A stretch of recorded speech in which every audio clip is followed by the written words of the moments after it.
No dia 25 de janeiro de 2019, ocorreu o rompimento da barragem de Brumadinho, que resultou em um dos maiores desastres com rejeitos de mineração no Brasil.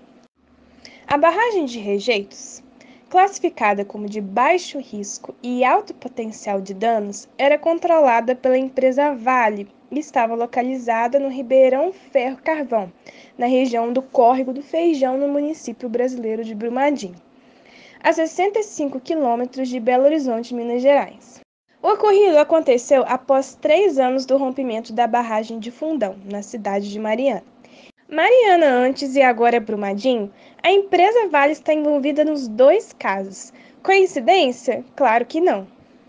Em janeiro de 2012, por exemplo, a empresa foi eleita como a pior empresa do mundo no que se refere a direitos humanos e meio ambiente, pelo Prêmio Public Eye, premiação realizada desde o ano de 2000 pelas ONGs Greenpeace e Declaração de Berna. O motivo? Uma história de 70 anos manchada por repetidas violações dos direitos humanos, condições desumanas de trabalho, pilhagem do patrimônio público e pela exploração cruel da natureza. Segundo o presidente da Vale, a barragem não apresentava problemas, pois tinha passado por 2 vistorias. Disse também que a barragem estava inativa, não recebia mais rejeitos há 3 anos. Quais seriam as causas desse rompimento, então?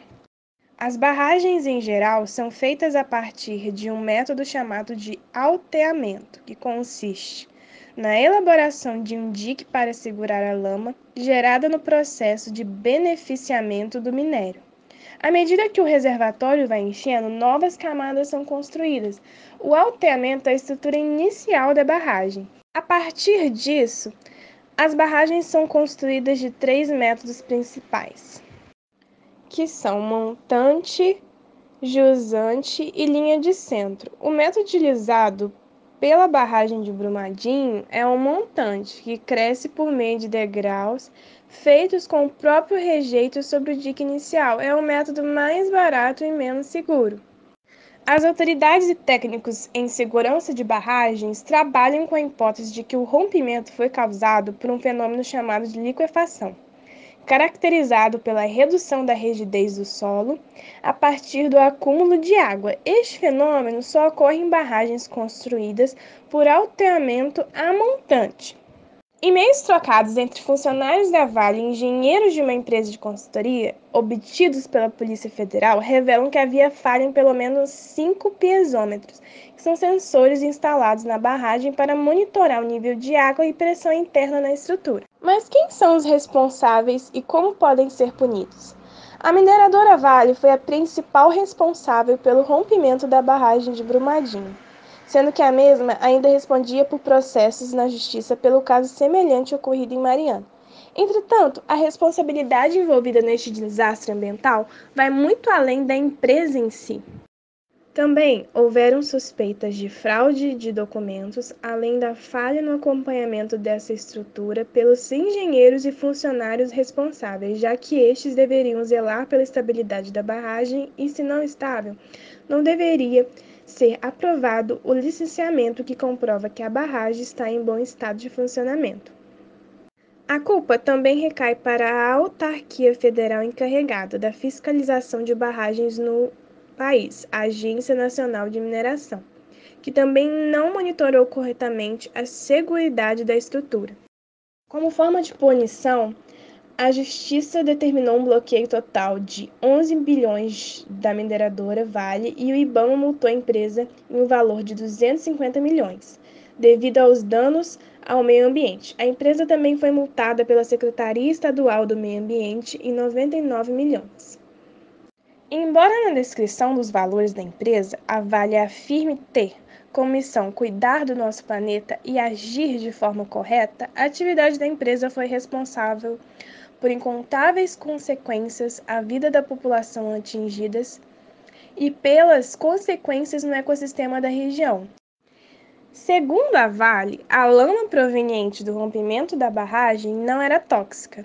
De qualquer forma, esse desastre representa problemas graves ao meio ambiente. A grande quantidade de material liberado passou por uma grande área, desencadeando de forma imediata a morte de várias pessoas e também de outros animais e plantas.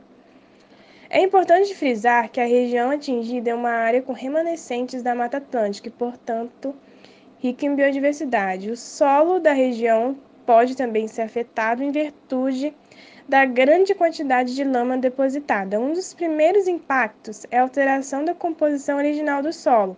Além disso, a lama, ao secar, geralmente torna a região bastante compacta, prejudicando o desenvolvimento da vegetação.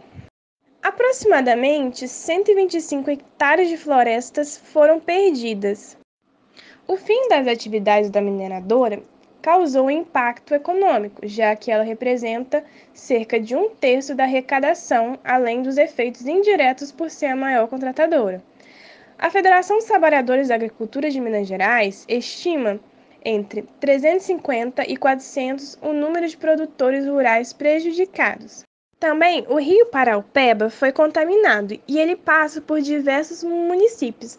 Assim, a captação de água não é feita diretamente do Paraupeba, mas há o risco de contaminação se estender pelos cursos de água e também chegar a postos de abastecimento e irrigação.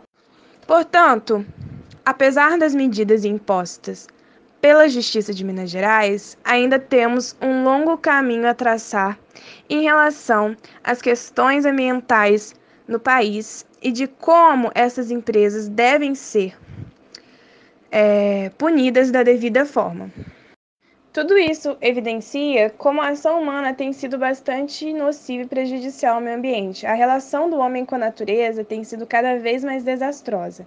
Nós afetamos o ambiente à nossa volta de uma forma tão acelerada em comparação aos processos que acontecem no tempo geológico que é, de certa forma, surpreendente.